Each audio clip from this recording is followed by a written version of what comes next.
Welcome to SISEP Stories. The stories and scenarios in this series highlight individuals using competencies from the Implementation Practitioner Practice Profile. In this video on capacity building, we will focus on the following Implementation Practitioner competencies. Build capacity. Successful implementation often requires learning how to do something new or different from current ways of work. To promote new ways of doing things, implementation leaders need to build capacity among individuals, organizations, and the system. Capacity building helps leaders and key individuals to increase their knowledge, skills, and motivation to use the new practice or program. For Implemania County, the new program was a county-wide school mental health initiative supported by new earmarked tax dollars.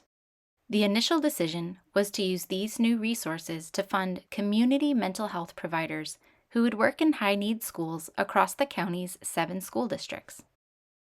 These school-based providers would also implement 2 new practices. Schools that hosted the clinicians were expected to implement the multi-tiered Systems of School Support, or MTSS framework. School-based practitioners would be expected to use an evidence-based practice called the Brief Intervention for School Clinicians, or BRISC. As the program's implementation support practitioner, Julie recognized the need to weave together 4 types of capacity to assure these new practices and programs would succeed. General capacity, innovation-specific capacity, analytic capacity, adaptive capacity. As one way to build general capacity, Julie saw the need to cultivate leadership in multiple partnering organizations.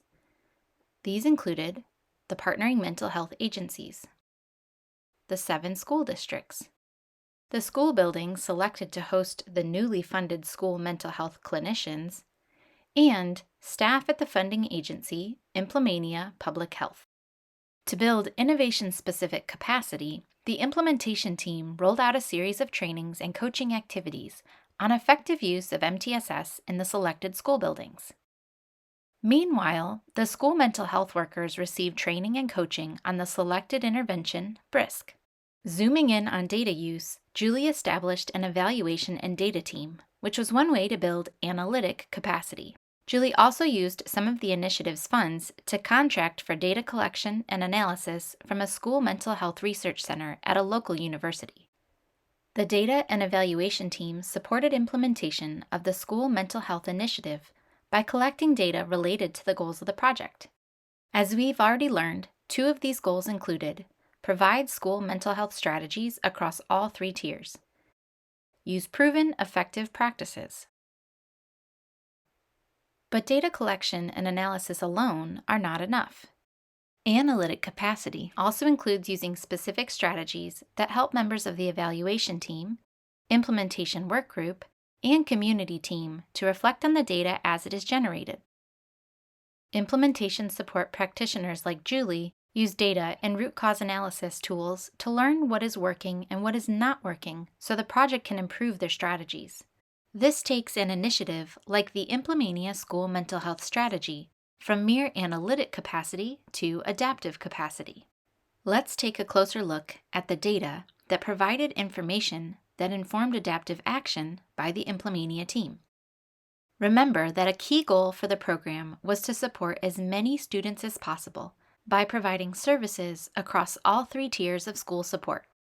This was measured using a monthly activity log completed by each school mental health clinician. Data from the log showed those clinicians working in schools spent the vast majority of their time providing intensive Tier 3 treatment to individual students. Also, this trend increased as the school year went on. The implementation team completed a root cause analysis on the problem. Providers spend the majority of their time providing intensive Tier 3 treatment. The analysis suggested that several factors contributed to this result. The culture of the community mental health organizations, the prior training and experience of the clinicians, which was primarily providing individual treatment, and the lack of full integration of these clinicians into the schools. The evaluation team came to the same conclusions after analyzing other data, including a principal survey and the tiered fidelity inventory.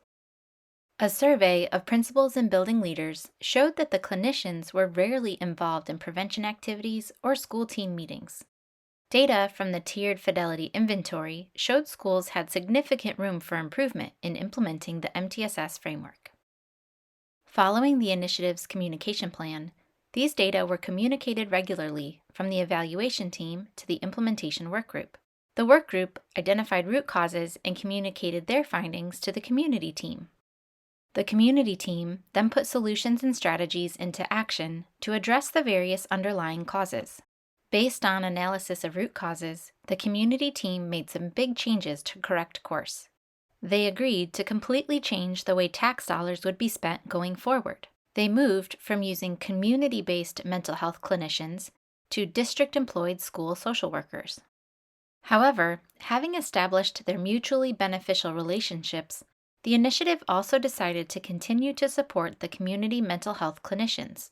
Their provider organizations would continue to provide individual and intensive services to students in schools, but reimbursed by Medicaid instead of by the county.